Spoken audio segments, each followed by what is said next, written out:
it's Chris E's Not Online as Wootini here with another Gay Gamer video podcast. This episode, this past week, I finished Moss.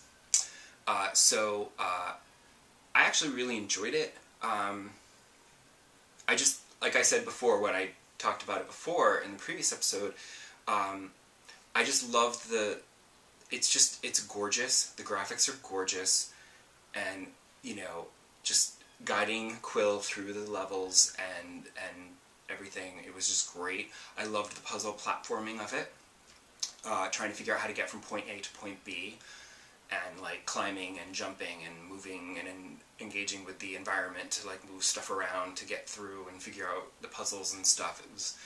It was very cool, and it made me feel clever when I figured things out. The combat started out okay, then it got a little annoying. Like, towards the end, there were, like, areas where you had to, like, navigate, and it was a little tricky to, like, move Quill while manipulating the environment, and then also avoiding the bomb blasts from the enemies, or, like, trying to take the enemies down temporarily with your power. It got a little tricky towards the end, but it never got so tricky that it was super frustrating. And I also appreciated that with Moss, if you die, if you fall off a platform, if an enemy kills you, which happens a lot because Quill can only take like 2 hits and then she's dead, so that happened a lot. You literally just start back at the beginning of that level, so like you just go back to the beginning of that area, that screen, and start again. So you're not like, the checkpoints aren't like way back or anything, so that's helpful. I appreciated that. And when I reached the end of the game, I discovered that I was missing 4 of the forgotten fragments that make up the little stained glass mosaic by the side of the book. And I said, I want to get those. I didn't care so much about the other trophies, because they're like combat-based and other things to collect and whatever that would be more difficult, but I felt like I could find those 4 pieces. And the game itself tells you, like, when you do chapter select, it tells you, like, you found 4 of 4, or you found 3 of 4, you know. And I was like, okay, so I know which chapters I need to look in to find the missing pieces. And I don't have to, like, cheat and look at a FAQ or anything. So I was like, okay. And of the 4, 2 of them were, like, right out in the open, and I was just like, oh my god, how did I miss this the first time through? One of them, I was very proud of myself, because when surveying an area, I'd, you know, go like this, and I'd look around from above to try to, and go, oh, it's up on this platform here, let me go up, figure out how to get up there to get that fragment. This one, in this area, and I'm looking at the whole place, and I'm like, no, no, no, and then I sat back down on the couch, and when I did so, I went just low enough that I caught a glimpse of it down here, because it was in a little tunnel underneath, and I went, aha, there it is. Very clever. But there was one that I was just completely stumped, and I was just like, I have gone through this area, and the annoying thing was it was in an area with a whole bunch of enemies, so I was going through all these different areas looking for this fragment that I had missed, and there were enemies everywhere, and I'm just like, this is really frustrating, and it's taking me a long time, so I decided that I was going to look at a walkthrough and see if I could find it. And thankfully, there weren't written walkthroughs for the game, but there were written walkthroughs for here's where all the pieces are. But in reading those descriptions, I was like, none of this sounds familiar. Like, reading all the descriptions, I'm like, I feel like I got all these. Like, these all sound familiar. Like, nothing sounds like, oh, that's the one I missed, I didn't do that. And so I went and I looked at a YouTube video, and I skimmed through until I found the section, and then I'm like, no, I have that one, no, I have that one, no, oh, that! I don't think I have that one. I don't think I ever went back there. That must be the one I'm missing, and sure enough it was, and then I finally completed it, and I got all of the pieces, and I got the trophy, and done. And so that was exciting. I am sad that it was too short, honestly. Like, I was really enjoying it, and I wish it was longer, and it ends saying, like, this is the end of book 1, and I'm just like, there's never going to be a book 2. I've not heard anything about Moss 2. I would love it if they could do one, but I have not heard anything about it, so I think we're just going to get book 1, and there will be no continuing adventures of Quill. which is sad. And then once I finished that, I said, oh, what will I play next? And I did not go back to Control.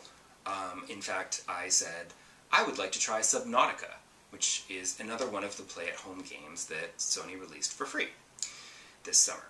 Well, spring. It's not summer yet. And Subnautica is not the game that I thought it was. I thought it was going to be an underwater exploration adventure where you explore, your spaceship crashes, and then you're in your life pod and you have to explore this alien undersea environment that's all crazy and wild. It is not that kind of a game. It is a sim game. I was not aware that it was a sim game. I do not like sim games. I've mentioned this multiple times. I hate them. They are not fun. And yes, I know, before you write in the comment section, I know Animal Crossing is technically a sim game. Okay? I know it's a sim game. But it is the most relaxing sim game that has ever been invented. You don't have to do things. You can if you like, but you don't have to.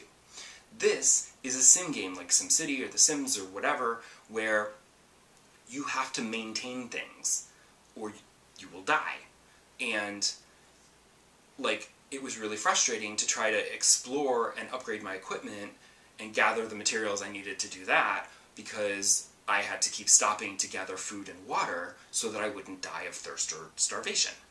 And that was really irritating. And I'm just like, oh my god, this isn't fun. This is like, it's just busy work. And I'm just like, like I'm not accomplishing anything. I would eventually accomplish things, but it was just so tedious. And I did consider going back, and I played it for a couple hours, honestly. So I know. I didn't just give up right away. Like, I played it for over 2 hours one evening, and it just never got better. Like, it never got to a point where I'm like, okay, now I feel like I'm more established and I can stay alive and stay hydrated and I can explore more and do more things. It was constantly tedious. You can't stay underwater for very long because you don't have enough oxygen in your tank. You can expand that, so I could stay under for like just over a minute, but it's not long enough to get a lot done. And you don't feel any freedom to explore. And then of course you're constantly getting hungry and thirsty again. And I thought about, well, I could restart the game in freedom mode. I think it's called freedom mode, because there's the survival mode, which is the basic game. But then there's a freedom mode, which is basically the game minus the hunger and thirst meters. So you don't have to worry about like stopping your game to go gather food and water constantly, because you constantly need to do that. I mean, I would assume that later in the game you can get food and water that will fill up more of your meter, because the food and water I was getting was filling like fractions, so I would have to get like 3 or 4 bottles of water in order to fill my meter, and then like, 20 minutes later I've got to go gather 3 or 4 more bottles of water, and I'm just like, ugh. So that was not fun. And like I said, I gave it a couple hours and I said, you know what? This is a pain in my ass, and I don't like it. It's a sim game. Delete. Since it was free, I don't care. But that's, like, I don't like these sim games like that. Like, that's why when I play No Man's Sky, I just explore. I don't try to build a base anymore, because in the beginning, you could build a base and it was perfectly fine. But then, after one of the updates where they, like, did a whole bunch of extras, they were like, oh, we expanded the base building aspect of the game. And what they did was they made it more realistic. So when I tried to build a new base, I built the building, and then I tried to put in a door, and I'm like, why won't the door open? Oh, the door doesn't open because you didn't give it a mechanism to open the door, because you had to attach like either a keypad or a sensor to sense that you were standing in front of it to open automatically, or a keypad to like press the button to make the door open. And I'm like, well, that's irritating. So then I do that, and then it still doesn't work, and then I'm like, why won't it work? And it turns out you have to wire everything for electricity. So you have to put wires from the sensor to the door, from the door to the generator and everything, and then you have to like power up the generator, and the plutonium only lasts for like 5 minutes and then it's gone, and you put in solar panels, but that only works during the day, and it's just like, it became work, and that's not fun. So games are supposed to be fun. I'm not an engineer. I don't find rewiring and everything entertaining. That's not fun for me. I just want to place some furniture and call it a day. That's Animal Crossing. So I gave up on Subnautica and I decided to switch to another game from the play-at-home bunch of games. And I went with The Witness, which is a first-person puzzle game where you wander around a very brightly colored, gorgeous island. I want to just go there because it looks gorgeous, and I just want to like lay on the couch and just enjoy the scenery. It's very interesting. The puzzles are all very similar. Like, it all involves just tracing a path on a screen. But then the puzzles are all different. Like, sometimes you have to like make shapes. Sometimes you have to collect things as you go through the path. Sometimes you've got to like do two at once. There's all kinds of variations. It's a little tricky because the game there's no narration, there's no introduction, there's no tutorial. Like, so you kind of have to figure out what the puzzles want you to do, and then do it. And then sometimes they get trickier and you can't figure out how to do what you think the puzzle wants you to do. The first couple areas I felt super clever. I was able to do it all myself. I was like, yes, this is great. I feel very smart. And I felt very accomplished when I finished the section. But then later, like yesterday when I was playing it, I was like, I don't understand what I'm supposed to do. Like, because it's not always obvious. And I understood the concept. There's a certain series of puzzles that has like little Tetris squares in them. And I thought I understood what I was supposed to do, and I managed to get through like a bunch of the early puzzles in this section because I knew what I was doing. And then, because it always starts with like a quick tutorial where they kind of like walks you through and they get a little bit more complex as you go, and then you start the real thing that gets really much more difficult. And I'm like trying to do it, and then I'm like, what? Like, it just wasn't clicking in my brain, so I did have to go online and cheat.